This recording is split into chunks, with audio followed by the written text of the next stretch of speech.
अस्सलाम वालेकुम दोस्तों, आप लोगों को बताते चले कि मेरे प्यारे भाइयों, अगर आप लोग पाकिस्तान में 2022 में बसंत मनाना चाहते हैं तो इस वीडियो को लाजमी देखना पड़ेगा, तभी आपको पता चलेगा कि आप कैसे बसंत मना सकते हैं 2022 में।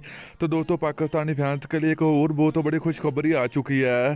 तो दोस्तों, अगर आप लोग पाकिस्तान में कहीं भी रहते हो, अगर आप लोग पतंगबाजी करना चाहते हैं 2022 में या फिर पतंग बसंत मनाना चाहते हैं 2022 में, तो इस वीडियो को लाजमी देखना पड़ेगा, तभी आपको पता चलेगा।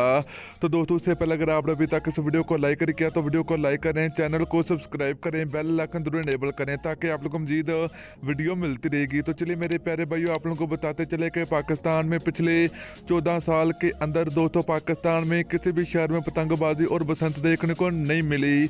मगर दोस्तों, अगर आप लोग बसंत मनाना चाहते हैं 2022 में तो आपको हवाई फायरिंग और केमिकल डोर का इस्तेमाल करना बिल्कुल भी नहीं होगा, क्योंकि दोस्तों अगर आप ये काम करेंगे तो फिर आप लोगों के खिलाफ कार्रवाई होगी और आप लोगों को बसंत मनाने की इजाज़त नहीं मिलेगा। अगर मनाना चाहते हैं सादगी से मनाएं।